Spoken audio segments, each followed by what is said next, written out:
ආයුබෝවන් ඔයාලට. ඔන්න අද මම ඔයාලට ගෙනාවේ කැවුම් හදන තව ක්‍රමයක්. මීට කලින් මම ඔයාලට කොණ්ඩ කැවුම්, හැඳි කැවුම් හදන විදිය කියලා දීලා තියෙනවා.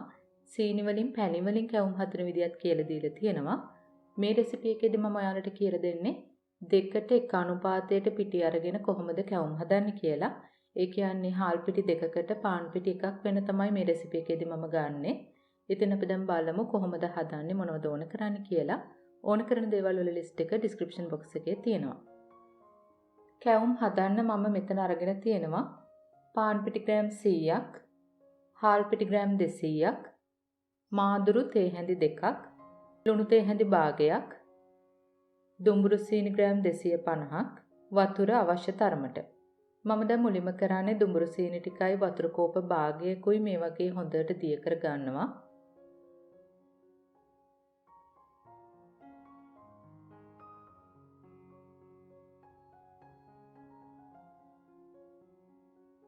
අඩුම ගින්දරේ සීනි ටික දිය කරගන්න. සීනි ටික අපිට උණු කරගන්න ඕන නැහැ. මෙන්න මේ වගේ සීනි ටික දිය වෙලා චුට්ටක් උණු වෙන මට්ටමට ආව නම් ඇති.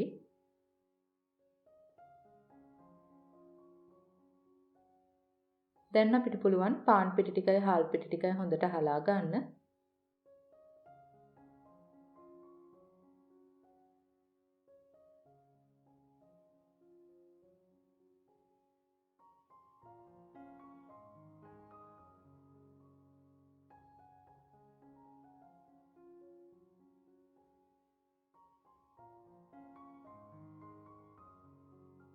දැන් මේ ටික චුට්ටක් කවලම් කරලා සීනි සිරප් එක මේ වගේ එකතු කරගන්න.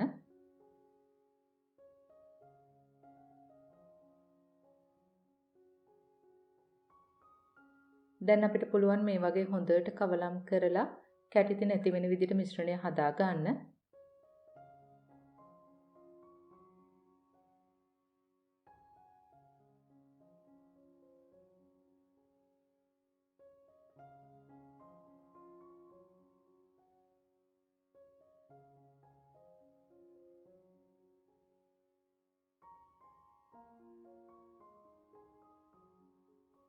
මේ පදම මදි. තව වතුර එකතු වෙන්න ඕන.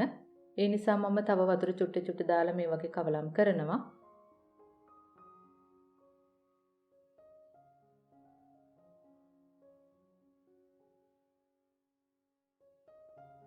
මෙන්න මේ පදම තමයි හරිම පදම. මේ පදමට ඔයාලා මේක හදා ගන්න. ඊළඟට අපිට පුළුවන් ලුණු ටිකයි මාදුරු ටිකයි එකතු කරලා හොඳට කවලම් කරන්න.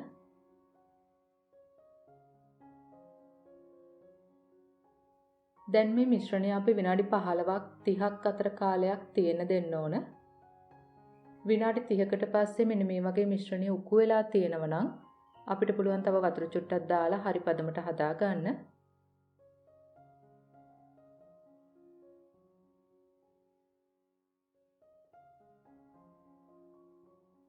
ඔන්න දැන් හරි පදමට ඇවිල්ලා තියෙනවා. දැන් අපිට පුළුවන් කැවුම් හදන්න පටන් ගන්න.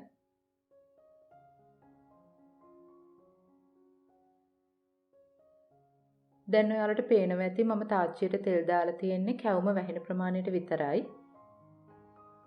අපි දැන් මුලින්ම කරන්නේ කාලේ කෝප්පෙන් එකක් මිශ්‍රණය පුරව ගන්න ඕන. මේ වෙලාවේදී අපේ තෙල් එක හොඳටම රත් වෙලා තියෙන්න ඕන. දැන් මුලින්ම මේ විදිහට පිටි වලින් භාගයක් විතර වක් කරන්න. වටේ හොඳට හැදෙනකොට ඉතිරි ටික හෙමින් නූලක් වගේ මේ වගේ වක් කරන්න.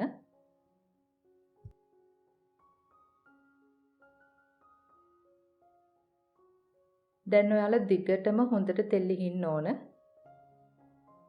උඩ ටික ඔයාලට පේනවා ඇති දැන් ටිකක් ඝන වෙලා තියෙනවා.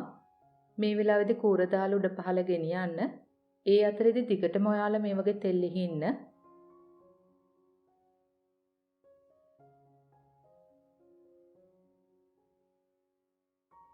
දැන් මේ වගේ කූර උඩ පහළ ගෙනියනකොට ඇතුලේ තියෙන අමු පිටි ටික එළියට එනවා. ඒකෙන් තමයි අපි කොණ්ඩය හදාගන්නේ.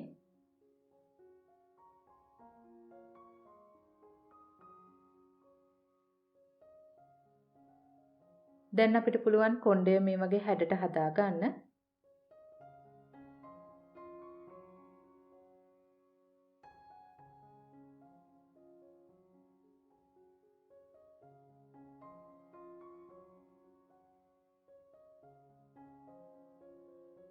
වටේ ටිකත් මේ වගේ බැද ගන්න.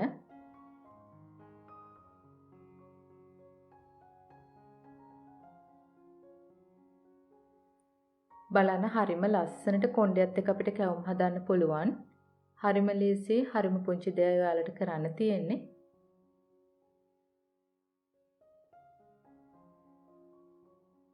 ඔයාලා මේ කැවුම් හදනකොට වැදගත්ම දේ තමයි ගින්දර පාලනය කරන එක. මුලින්ම පිටි ටික තෙල් එකට දාන වෙලාවේදී ගින්දර වැඩි කරලා ඊට පස්සේ ඔයාලට ගින්දර අඩු කරලා කැවුම් එක හදාගන්න පුළුවන්.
හරිම ලේසියෙන් හරිම ඉක්මනට කොණ්ඩයත් එක්කම කැවුම් මේ විදිහට හදන්න පුළුවන්. ඉතින් ඔයාලත් හදලා බලන්න. මේ සිංහල අලුත් අවුරුද්දේදී මේ විදිහට කැවුම් හදලා පවුලේ අය නෑදෑ හිත මිතුරන් එක්ක රස විඳින්න. මේ වීඩියෝ එක ගැන ඔයාලට ගැටළු යෝජනා තියෙනවා නම් පහලින් කමෙන්ට් එකක් දාන්න. අපි ආයෙත් මේ වගේම රසබර වීඩියෝ එකකින් හමු වෙමු. එතකන් ඔයාලට සුබ දවසක්. ස්තුතියි.